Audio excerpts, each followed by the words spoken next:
Welcome back to the vlog. Today's video is a little bit special, as you can tell from the title.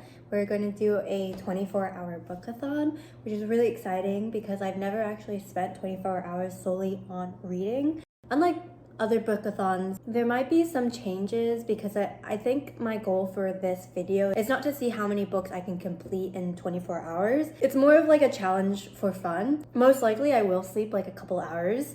You know, I'm just gonna play it by ear. If I need to sleep, I'll sleep. If I don't, we'll just keep reading. Tomorrow is Mother's Day and we are doing a garden day plus banh mi's, and I told my family that I would pickle some veg. Of course, I leave the pickling to the last minute, but it should have more than 24 hours to soak in its vinegar sauce.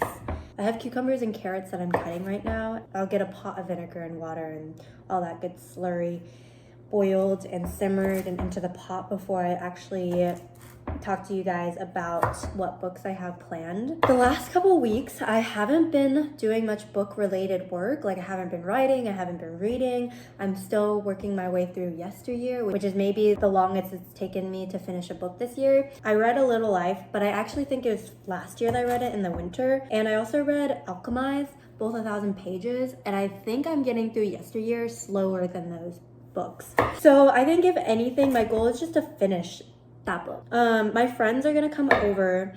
It's a little bit of a birthday celebration as well. I didn't get a chance to really celebrate my birthday this week. This will be a very fun, relaxed way to celebrate it. Last year I did a big prom birthday and I'm not really in the mood to do a big celebration like that. So I just wanted to do a low-key hang, and what's more fun than just reading in the sun and relaxing? And it's something that I feel like friends don't do enough of, just bringing books together, chilling, talking about what they're doing in their downtime. So I'm excited to bring you guys along into our conversations and just have a very informal chat with all my friends about the books.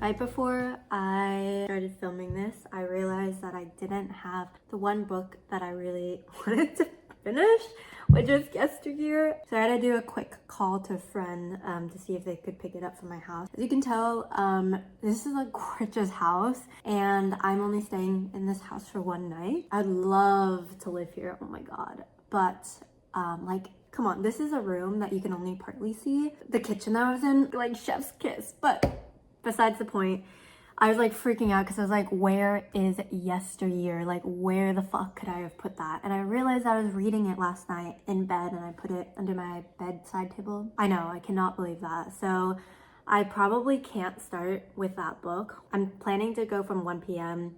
Saturday to 1 p.m. tomorrow. It just boggles my mind that the most important book that I had on my to be read is not with me here. But that's okay, because we have a whole stack of books that I can start, and then once my friend arrives, we'll just pretend like nothing happened.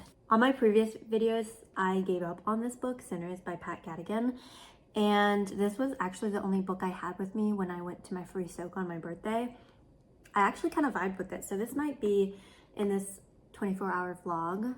It's just like kind of a hard book to commit to since it's so long and I have so many other books. Yeah, I probably won't read the Silver Book. Probably planning to return Broken Country because it's almost due and I don't see myself reading it anytime soon. I think I'm gonna skip Near to the Wild Heart by Clarice Lispector. I just really want to savor in the words and highlight it, and I just don't think the vibe of a 24-hour challenge fits for this book, so we're gonna put that one aside.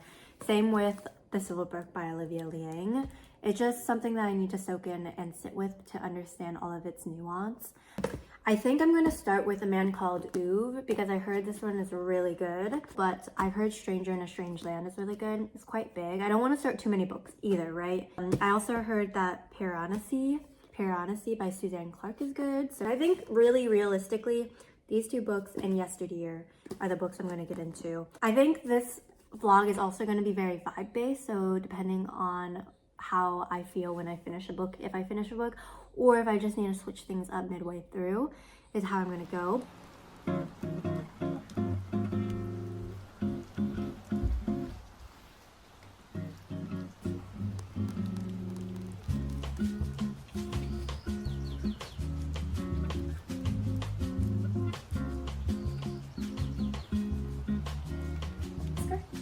Oscar.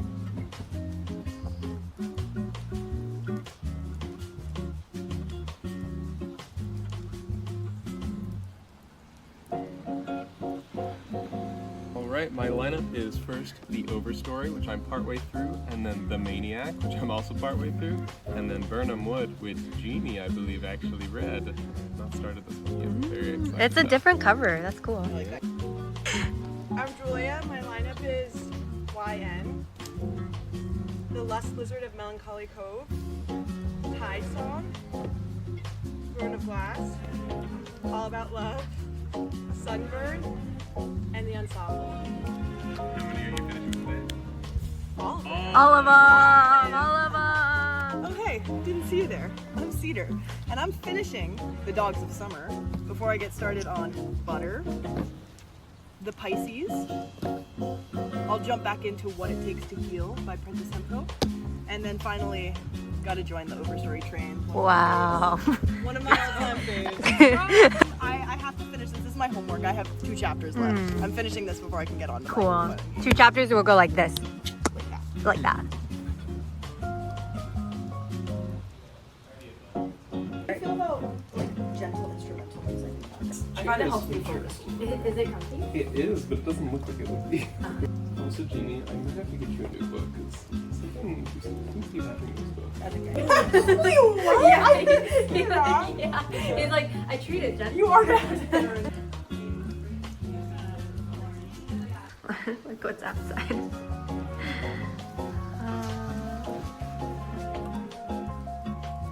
Hey vlog, we're outside right now. We're all enjoying the sun, soaking in the rays. Hopefully get hot enough to enjoy this swimming pool. And we got a first book finisher over here.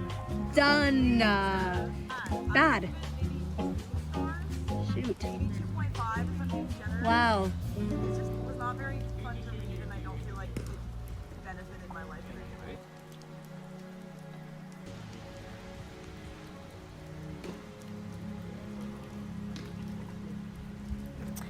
Hello, we have a new friend with us, Kelsey. Hello. We're in hour 4. Kelsey, what book have you brought? I brought a book called Rehab by Shoshana Walter, who's a journalist who I like a lot, but I have not started the book. Well, I finished Cool. Dogs of Summer. Pretty underwhelming, but this one's gonna make all the difference. This is Butter by Asako Yuzuki. It's giving murder. It's giving food. I'll tell you what else it's giving. next Giving time. cow. It's giving cow. Cow. And it's giving poolside reading time. Mine is giving Ballerina Farms. You know, you know. I don't get it. We don't get it. You get it. Do you get it? No. Ballerina Farms. It's people on TikTok versus people not on TikTok. Yeah. Okay. Do you have a favorite book? Yeah, I have many. What are like 3 that come to mind? Oh my goodness, I love this question. I think Richard Powers' Playground, which you got me into that, Sophie. Richard Powers keeps coming up tonight. Yeah. Well, because Jeannie got me into it. Well, you read a Richard Powers. I had read the Yeah. Overstory. We gotta have like a big Richard Powers book club. Sure. Turns out we do. Yeah. Playground. Playground. Ursula K. Le Guin's The Dispossessed. So good. Which I currently have checked out, but it's so popular that it can't be renewed at the library. Right. So you gotta And it is overdue. Yeah. Babel's one of them. Babel, is yes, so good. I say that. I really like The Nightingale by Krista Hanna, but Krista Hanna is such a hit or miss for me. I loved The Nightingale. I hated the women. Yes. Oh, really? Well, I thought women was okay, but I hated. There's this one that was like about farming that I hated. I hated it. Oh so wait, much. was that like the 4 Winds? Yeah, The Four Winds. Okay. I did not like The Four I Winds. thought I read it and I didn't really have strong feelings about it. Cloud Cuckoo Land. Oh. I haven't thought about that book in a bit. He's the writer. Anthony Doerr. Anthony do know that Doerr. Is there a frog? Yeah. You With hear it. that? Yeah.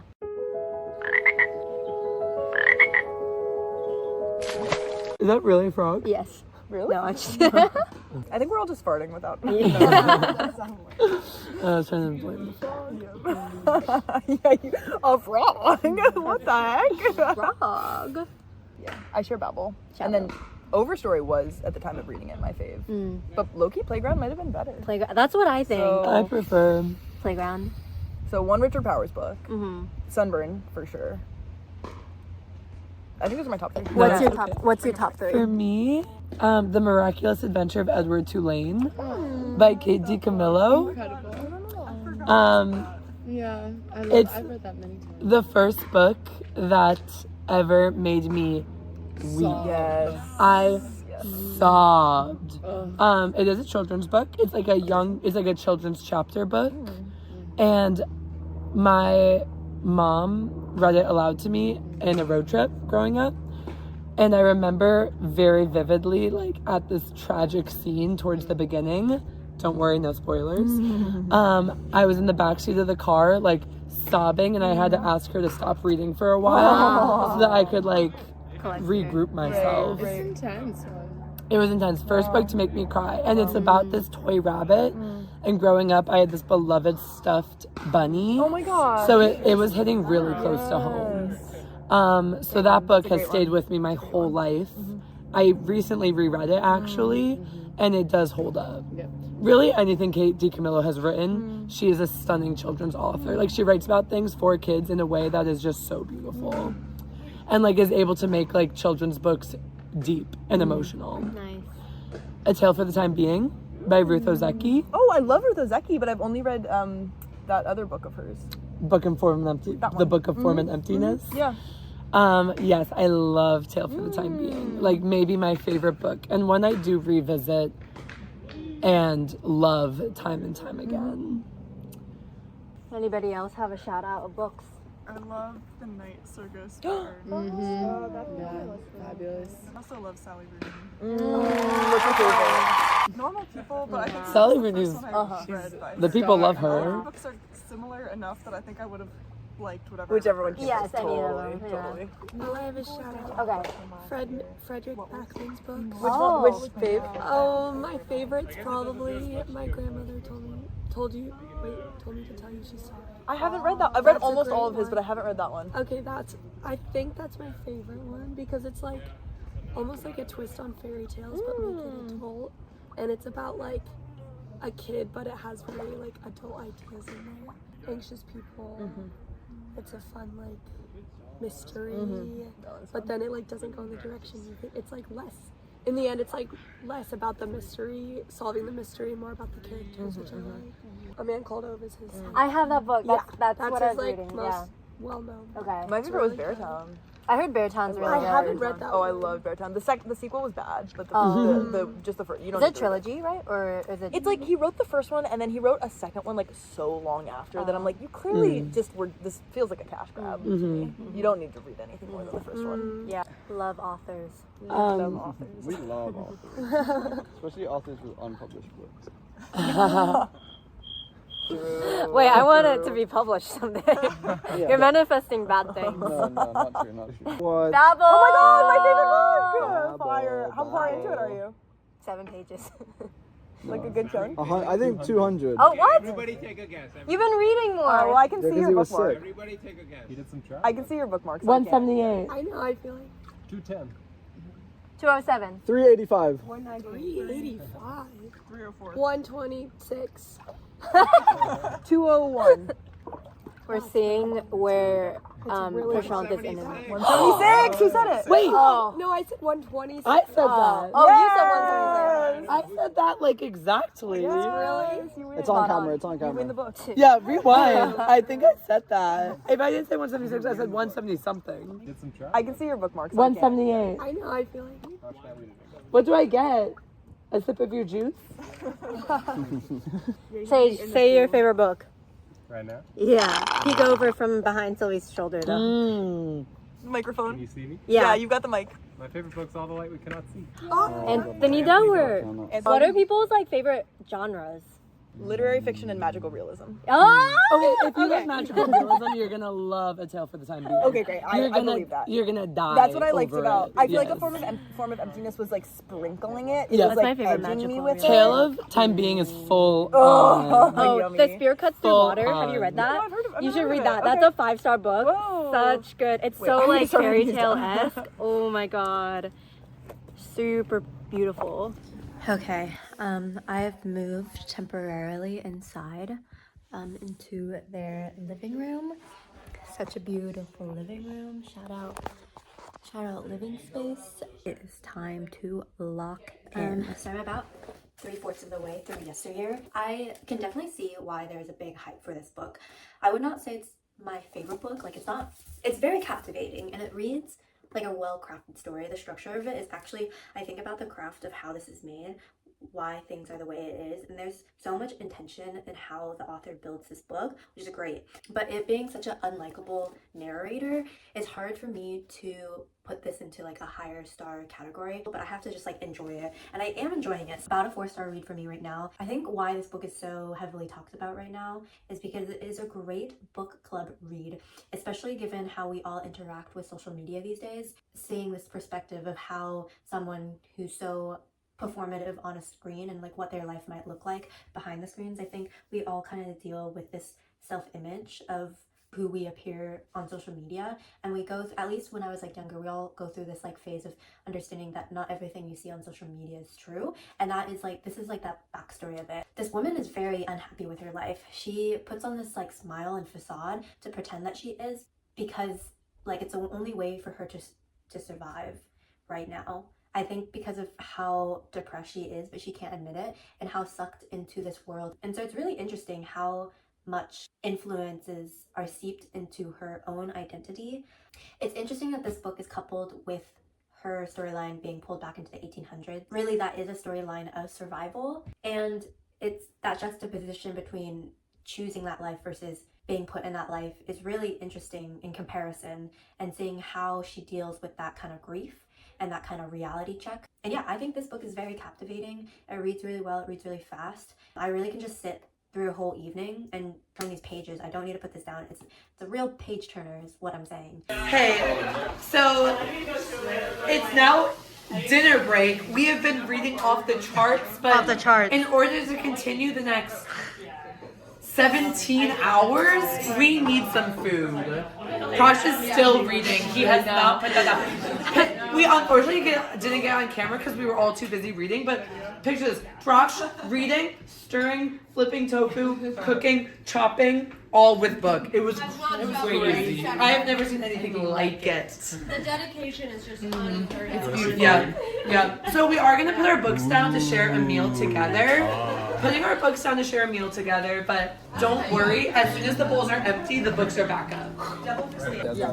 Okay guys, I have an announcement. I don't think it's cooked. Brian, the owner of this house, has turned up the pool. The hot tub.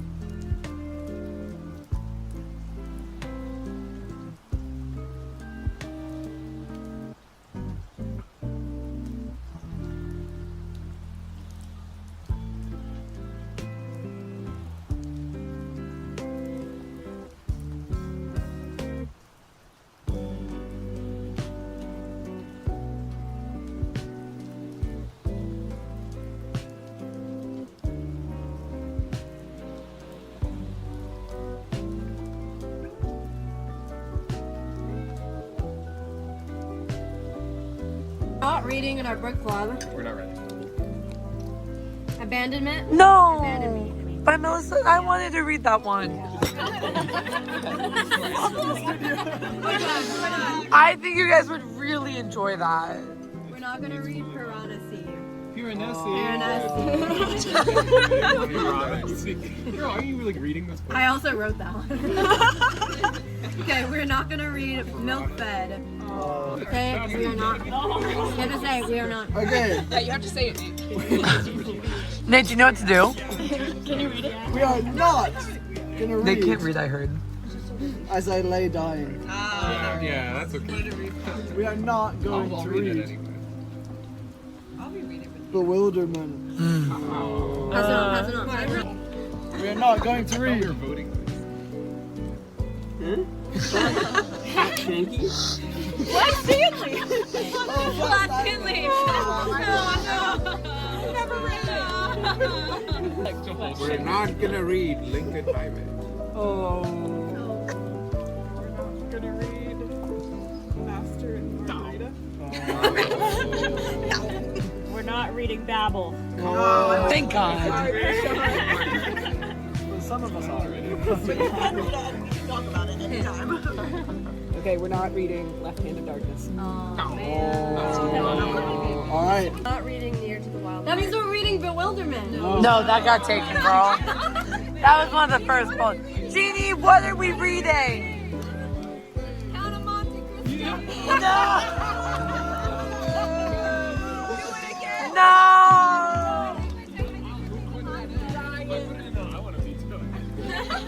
We got Count of Monte Cristo. Second to last one was Near to the Wild Heart. Yes, we should read that one. That's by Clarice Lispector. Yes. That's our book club. Then we should totally read it. What if not reading Near to the Wild? That means The third Twilight.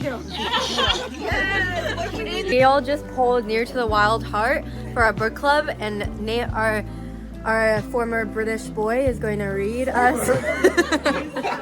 I'm still British! Today we are reading Near to the Wild Heart by Clarice Lispector. New translation by Alison and Trayton. Yeah, from Brazilian. From Portuguese. Cut that out. Amidst the racial war that killed her mother and grandfather and exiled her family to distant Brazil, Clarice Lispector. This is the forward. Yeah, I said I was reading the forward. Y'all don't want to read the forward? Skip the forward. When we're getting read it, I feel like we need to skip the forward. But like, you can read the forward on your own time, right? Not on our time. Not on our time. Reading about Heart King Clarice. You were reading it really well. Great job, Nate. Great job. Oh, to end the forward, a quote by James Joyce. He was alone. He was unheeded, happy, and near to the wild heart, warm, hard-packed earth, so fragrant and dry. But she just knew a worm or two was having a stretch before being eaten by the hen that the people were going to eat.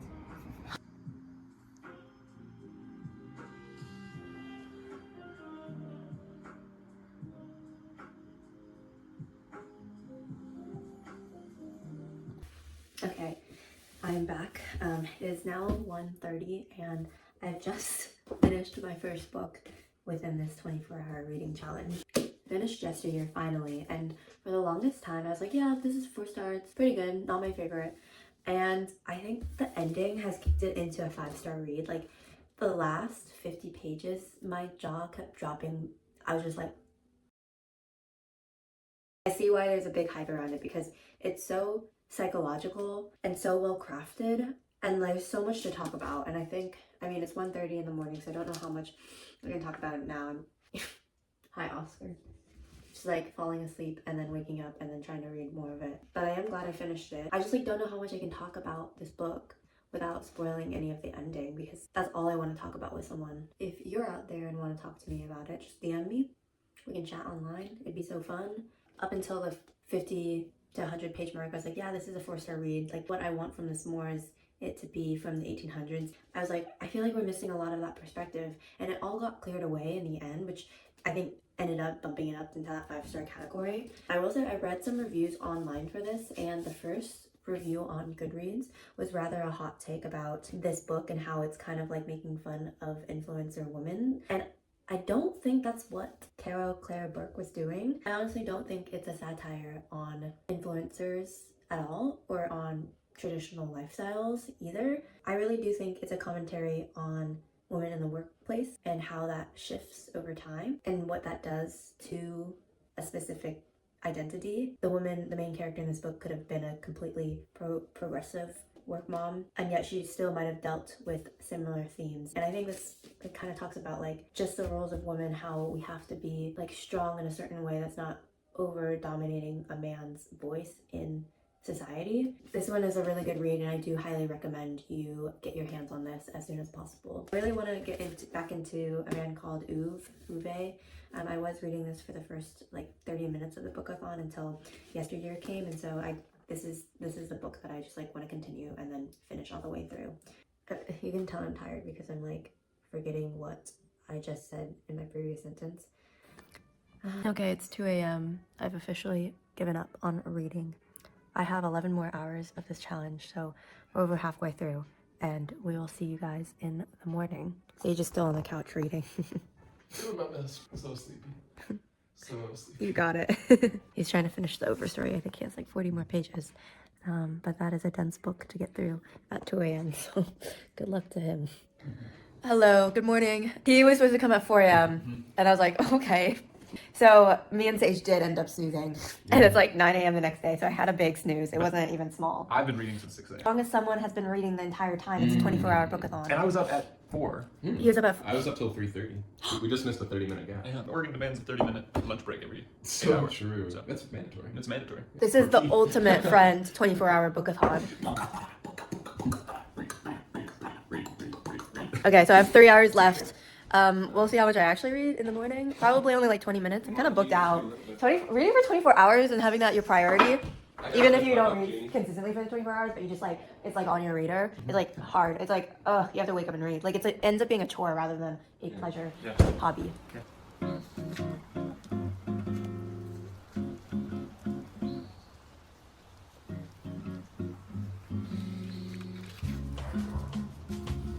called Uwe.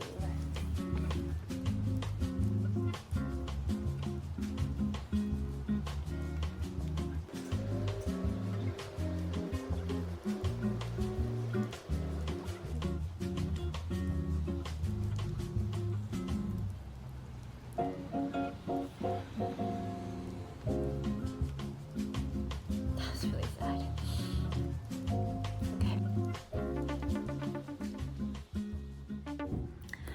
Okay, the 24 bookathon challenge is over. I made it through 60 pages of this book, A Man Called Uwe. I honestly thought I finished a lot less of this book. It's been a lot of like on and off reading, like I'll read a page and then I'll have to go clean up something, or I'll get distracted by a conversation. It's definitely a fast read. Reads like a YA novel in like the best way possible, where you can just like flip through things and just get lost in the sauce, if you know what I mean. This 24-hour challenge was definitely very flexible. I hope one day I can do a real 24 hours where I won't be so distracted by everyone. I think that this house that I am is just so beautiful and so lovely, and I wanted to share it with my friends who are with me, because I'm only in here for a day. I'm house sitting with, there's like a couple dogs here and alpacas and pigs, and obviously like the lovely reading spaces and pool. Hopefully in the future I'll actually hunker down and do a real 24-hour book challenge, with exception to maybe sleeping, because that was like my biggest struggle I think at night, was at 2 a.m. once I had finished a book.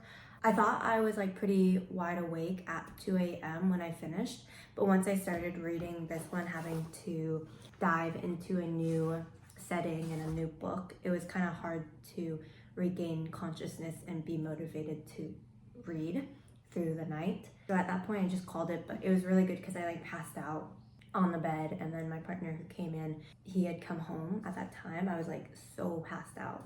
My alarm went off at 6 a.m. My friend who just came for this morning, I just like couldn't get myself up. I was so asleep. Like if I were to have gotten out of bed and started reading, I think it wouldn't have been good. It would have been just as similar to like the night before, having to read while being sleep deprived. Yeah, I think next time I really want to just like hunker down and do this challenge right. But as it is not taking this whole thing very seriously, that's kind of what I wanted from this challenge. And I finished one book, which was huge, and I started another, which is huge. I wanted to finish 2, but that's okay. you know? I'm now well into this book and I knew it was gonna be sad, but oh my god, the first 30 pages, already getting into my feels on that was like not expected. Yeah, that is all that I have for this video. If you got into the end of this video, what's your favorite setting to read in? The hot tub? Is it on the train? Is it an audiobook on a walk? Is it in a coffee shop? Is it out on the beach, on a towel in the sun, taking a nap vibes? Let me know. Is it the winter time? Is it the summertime? Make it as descriptive as possible. I'd love to know your favorite spots to read.